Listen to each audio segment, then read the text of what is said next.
पण सरकार असंच डोलत चालतं. त्यामुळे तुम्ही सरकारमध्ये जरा डोलणाऱ्या सरकारला जरा तुतारी लावा, तेव्हा बैल धावतात. या रस्त्याचं जेव्हा जेव्हा निरीक्षण करतो तेव्हा या रस्त्यामध्ये काही सरकारी लोकांनी अतिक्रमण केलं असा माझा डाऊट आहे. आणि त्यांनी जर मुदतीत नाही पाडलं तर बुलडोजर लावून मी पाडून देण्याची व्यवस्था करून देईल, कारण त्याची विड्थ काही बरोबर नाही आहे. आता हे काम करण्याच्या आधी हा रस्ता तुम्ही मोजून घ्या आणि आपल्या रेकॉर्ड प्रमाणे जे असतील त्यांना नोटीस द्या आणि ते पाडायला लावा. Transform your home with Urban Concept Interiors. Visit us for a wide range of stylish and customizable furniture. We offer office chairs, modular kitchens, garden furniture, curtains, carpets, mats, sofas, dining sets, beds, and much more. Both indoor and outdoor furniture available. Our address is St. Joaquin Road, Borda, Margav, Goa, or call us at 9958733688 or 9845513777.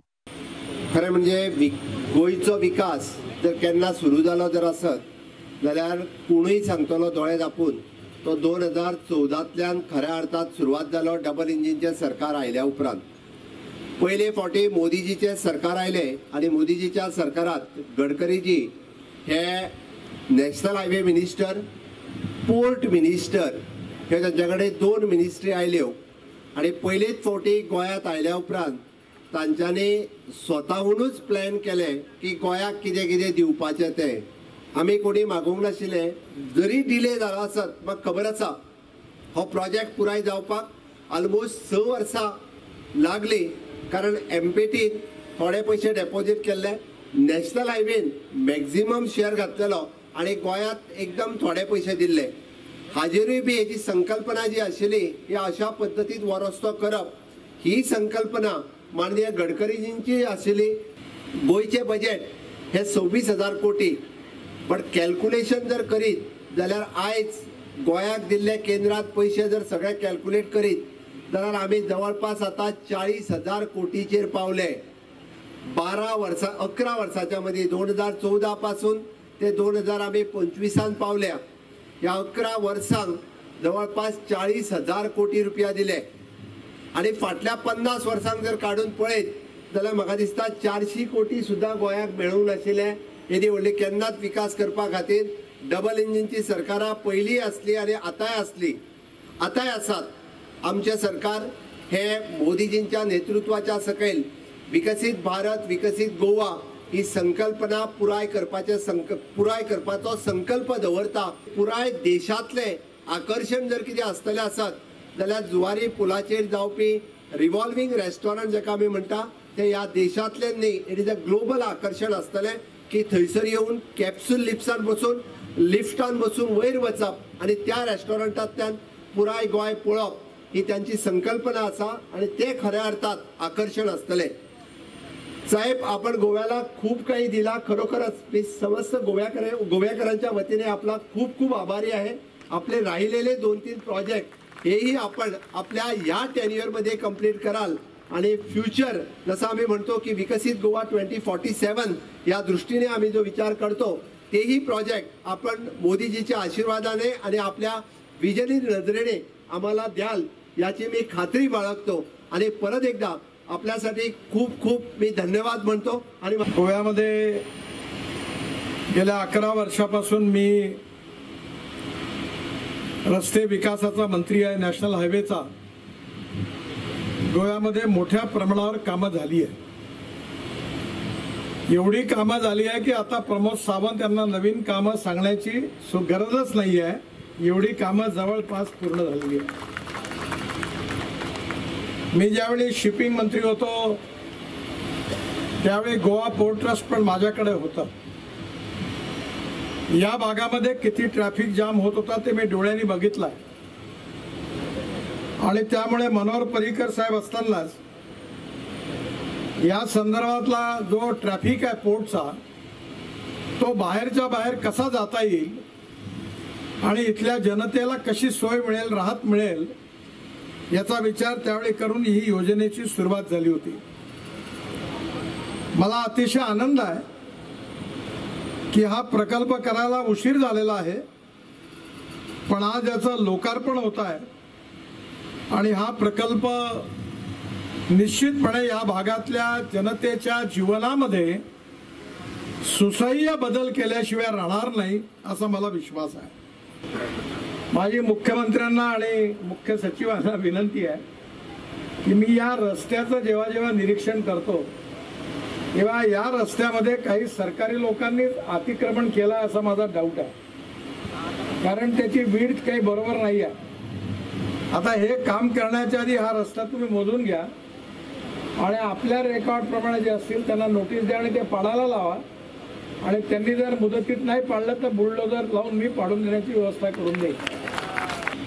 माझी विनंती आहे की गोव्यात एवढे सुंदर road झाल्यानंतर आपल्या forest डिपार्टमेंटच्या सहकार्याने रोडच्या मध्ये काही प्लांट लावता आले आणि रोडच्या मार्जिनच्या बाहेर काही वृक्ष लावता आली 3 मीटर हाईटची, तर अजून गोव्याच्या सौंदर्यात भर पडेल।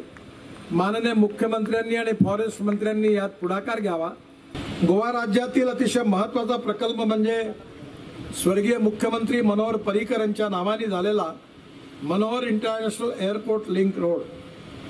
खरं म्हणजे हा रोड NH चा नव्हता, पण आदरणीय मुख्यमंत्र्यांच्या आग्रहाखातर त्याला आम्ही NH जाहीर केला। जुवारी केबल स्टेट ब्रिज जे आहे हा 2530 कोटी रुपये, 8 लेन केबल स्टेट ब्रिज लेंथ आणि ब्रिज इन्क्लूड्स अप्रोच 13 किलोमीटर आणि यामध्ये 2 पिलर्स मध्ये 360 मीटरची लांबी असलेला हा देशातला दुसरा पूल आहे। मला अतिशय आनंद आहे की याचं डिझाईन पण खूप चांगला आहे। मी या ठिकाणी व्ह्यूअर गॅलरी जी जागतिक आकर्षणाचं केंद्र होईल अशी सुरू करण्याबद्दलची योजना तयार केली होती। दोन्ही बाजूला कॅप्सूल लिफ्ट आहे आणि मांडवी नदीच्या काठी जी जमीन आहे ती गोवा सरकारने द्यावी। त्या ठिकाणी पार्किंग, रेस्टॉरंट, टुरिस्ट करता चांगल्या प्रकारचं इंटरनेट आणि या ब्रिजच्या बॅकग्राऊंडला लाईट अँड साऊंड शो तयार करण्याची माझ्या मनातली कल्पना होती। आदरणीय मुख्यमंत्र्यांनी हा प्रकल्प आम्ही करतो अशी मागणी माझ्याकडे केली। आज माझी इच्छा होती की त्याचे भूमिपूजन व्हावं, पण सरकार असंच डोलत चालतं। त्यामुळे तुम्ही सरकारमध्ये जरा डोलणाऱ्या सरकारला जरा तुतारी लावा, तेव्हा बैल धावतात। तशी तुतारी तुम्ही टोचली की लवकर होईल। आता त्या प्रकल्पामध्ये अजूनपर्यंत लीज त्याच्या नावाने न केल्यामुळे त्याला अपॉइंटमेंट डेट देता आली नाही, ती आपण लवकरात लवकर द्यावी। राज्य सरकारने पुढाकार घेऊन भूसंपादन, युटिलिटी शिफ्टिंग याबाबत तातडीने कारवाई करावी अशी माझी मुख्यमंत्र्यांना विनंती आहे। या व्यतिरिक्त गोव्याकरता काही महत्त्वाचे प्रोजेक्ट्स आहेत, त्याची मी घोषणा करतोय। NH 66 वर 4 लेने ऑफ कोंकलिंग टू बेंडोडे, याच्यामध्ये कोंकलिंग बायपास पण आहे। 650 कोटी रुपये हे काम लवकरच सुरू करण्याचा प्रयत्न आहे आपण लँड एक्विजिशन पूर्ण करून दिल्यानंतर। दुसरं काम आहे 4 laning from Karnataka border to Khandepar section NH 748, हे 84.133 किलोमीटर आहे। याची लेंथ 34 किलोमीटर आहे आणि किंमत 3300 कोटी रुपये आहे। लँड एक्विजिशन अंडर प्रोग्रेस आहे।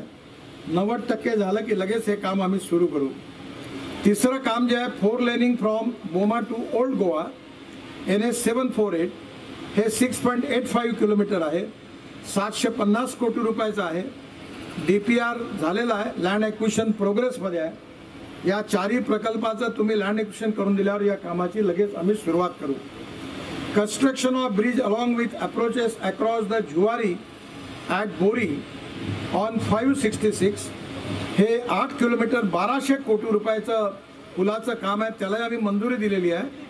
DPR आणि लँड एक्विजिशन, DPR जवळपास झालेला आहे। लँड एक्विजिशनचं काम झालं की लगेच या पुलाच्या 1200 कोटी रुपयाच्या पुलाला पण आम्ही सुरुवात करू। एक महत्त्वाची गोष्ट अशी आहे की विशेष रूपाने कन्याकुमारी ते मुंबई हा द्रुतगती महामार्ग आम्ही बांधतोय आणि यामध्ये हा द्रुतगती महामार्ग मुंबई गोव्यावरून आल्यानंतर गोव्याच्या मध्यवर्ती भागातून जातो। त्यामुळे गोव्याला एक समुद्र एका बाजूला, दुसऱ्या बाजूला एक चांगला रिंग रोड बांधण्याचा विचार आहे। आता प्रत्येक आमदार हेच सांगेल तुमचंही पण कॉन्स्टिट्युन्सी आहे, माझ्या गावातून न्या, हे कसं होणार आहे? त्यामुळे हे काही शक्य नाही आहे. या रोडला आपल्या कॉन्स्टिट्युन्सी जोडता येते. आणि म्हणून मी आज डिपार्टमेंटमध्ये पाहिल्यावर सांगितलं पुन्हा अभ्यास करा, फॉरेस्टला टाळा, घर ॲक्विशन करण्याची वेळ येणार नाही ती टाळू, टनेल करण्याची गरज पडणार नाही.